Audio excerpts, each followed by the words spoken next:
Hello everyone, welcome back to the channel. And today we have quite a bit of information regarding the UE characters. So let's jump into it, guys, and let's talk all about the things that Netmarble is letting us know about regarding these things. So this is in GM Kula's letter. If you guys do get on the forums, and on the left side of the screen, you actually click on GM Kula's letter, and you can actually take a look at this yourself. So they've introduced Developers Handbook 2, which we've already saw. And then we scroll down here a little bit, you say, greetings contenders. I'm GM Kula, the youngest member of King of Fighters All-Star. Really fun to use in Kula. Kula here, the development team, has given me a very, very important mission. So Kula is relaying this interesting information for all of us. That's a very important mission. The mission is to easily and in detail convey the existence of the plugin and plugin plant to the contenders. So that's exactly what we're going to find out today, guys, is we're going to learn about these plugins and the plugin plant. So as we read a little bit further, guys, we're just going to start off with step one. So what is a plugin? Well, as introduced earlier in Developer's Handbook, plugins are a new equipment system that fighters can equip. All right, similar to imprint stones, cards, and a power-up created to more effectively block enemies strengthened by the Phantom Gate. Think of it as a device, right? Just think of it as a device that you're putting on your character, right? And then it is an important item that can make a strong fighter even more powerful by equipping the plug-in, and can be a key to supplementing the weakness of a fighter in a specific area, right? I will tell you more about the plug-in with pictures to help the contenders understand, especially those who didn't understand what I am talking about. So you guys can see here, you know, and whenever we get on our screen, we're looking at our characters, they're going to add a tab that's going to have equip. And whenever you click on it, you're going to be able to see all these different plugins. And you're going to notice that there's actually 5 different plugins on here, right? And they'll explain these as we read a little bit further. So first of all, in order to equip the plugin, you must enter the equip tab on the left side of the fighter detail below, which is right here. And then you can you see a new plugin window where the existing battle card and imprint stones mounting information are located. Here you can equip plugins you have acquired. So pretty simple so far, guys. Also, all fighters, my friends, can equip 4 types of plugins, not 5, as you guys see, but 4, okay? Called Promise, Origin, Wish, and Scan, right? Which are going to be the bottom 4 here. And then, UE fighters can additionally equip a clock-shaped plugin, or watch shape is how they really should have worded it, called Timing in the middle. And only UE fighters, as they just said, you can equip this 5th plugin on. So remember, all fighters you can equip 4 plugins on, but only the UE you can equip 5 plugins on, okay?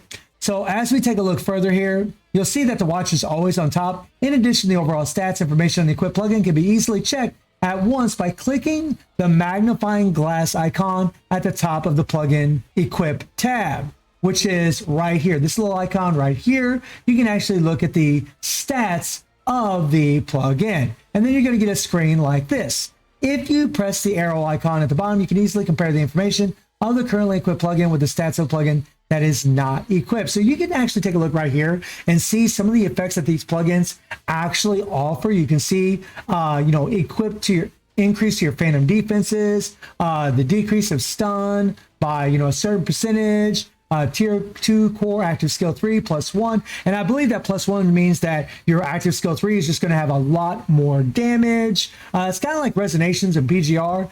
And then you have decreases fear duration by a certain percentage when HP is 50% or below, right? And then it says, what is it? By the way, looking at the options list, we see options related to the phantom stats, right?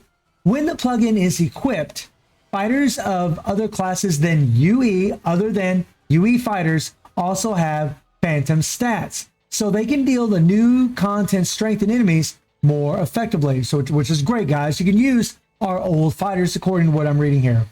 Of course, you will be able to grant not only phantom stats, but also momentum and overpower stats. So acquiring a very, very powerful plugin is very important.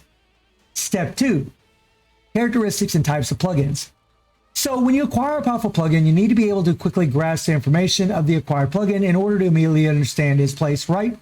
It's not difficult to figure out the plugin information with Kula. She will find out together little by little. So you guys can see that here is the plugin. They're showing the attribute of the character. They're showing this little icon right here, which we'll talk about in a second. And then they're showing all the stats, right? And they got all these numbered in order, 1, 2, 3, 4, 5, 6. And then if you scroll down here, guys, you can see right here that it is 1, 2, 3, 4, 5, 6. They don't have a number down here, but that is what they mean. You know, this is your rarity, the color around this thing, and then the power level right here. This is your power level, of course. This is your attribute and awakened level, of course. And then the fourth one is the type part, the type and part right here. And then the fifth one is, of course, your stats. And then the sixth is the extra option that you're actually going to have.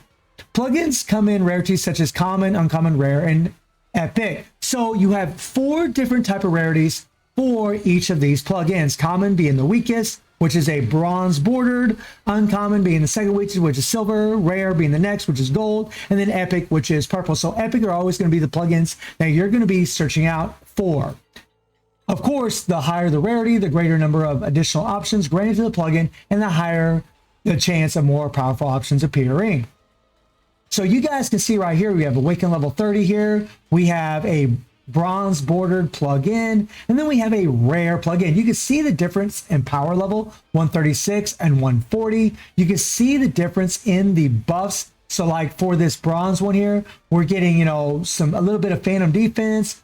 We're getting a decreased freeze and fear by 3%, increased active skill damage by 25%. Now, honestly, guys, just the fact that that thing increases active skill 1 damage for certain characters, that is OP as hell. Like Iori, that is OP. And they increase the damage of active skill 3, and I believe 2, and so on. But when this thing is at rare, like when you have an epic plugin, then you can see that these stats get pretty damn crazy, guys. So you can see that the plus 5,300 phantom defense instead of 1,380, much higher. You can see increased active skill 3 damage, phantom damage by 16%. You can see the huge HP buff. You can see the 43.2% phantom damage dealt with blast skills, increased finisher skill damage by 12%. So you can already see that there's going to be certain characters that are going to benefit from these types of things. Some characters have all strike skills, some characters have all blast skills, and some characters have grabs. So we really will need to pay attention to the types of plugins that we equip on our characters. And then the second part, the power. The power of a plugin is a fixed value that is determined from the time you acquire the plugin. So once you get the plugin, the power level is already set in stone. The higher the power of the acquired plugin, the higher the maximum value of the stats that can be given to the plugin. So the more power, the higher this number is, the higher stats that's going to be applied to it. For example, Power 5 Promise of Do plugin can only be given to 5% basic attack damage increase option. But Power 15 Promise of Do plugin can be given up to 15% basic attack damage increase option. Nice. So the third part is the equipping condition. In order to give the power of the plugin in a way suitable for the fighter, you must check the equipping conditions of each plugin. The elements that can be equipped for each plugin are divided, and above all, most importantly, the awakened level is also set. Too much power can be poison, and if you equip an unprepared fighter with a powerful plugin, errors may occur. So you can't just equip these plugins on any old character that you want to. They need to be at a certain level before you do it. And then therefore, please note that only fighters with a certain awakening level or higher can equip for each plugin, which I just said. Then we have, and one final piece of information, types of plugin stats and options. As mentioned earlier, they are divided into 5 types. It can be divided into ring, promise, necklace-shaped witch, earphone-shaped link, goggle-shaped scan, and watch-shaped timing. These are all the different types of plugins, and you can equip one of each type, and it is not possible to equip the same type of the plugin again. So you can't take 2 plugins of the same type and put them on one character. All 5 of them have to be different, or all 4 have to be different on just a regular fighter. And when we scroll down a little bit here, you can see Promise and Wish have overpowered stats, which they show right here. Scan will have phantom defensive stats. And then timing has max HP, basic stats. So if there's any stat that you want, you must first check the type of plugin. So just like they're saying, guys, whenever you're looking for specific stats, like phantom defense stats, overpower, HP, you're looking for, these types of plugins to equip on those characters. You're looking for these types of plugins to put on those characters for those specific stats. And then they say here, of course, it has been confirmed that additional options other than basic stats are given randomly the moment you acquire them, regardless of the type of plugin, right? And then, they're letting us know they're going to pray that we get the stats that we actually want. We'll see.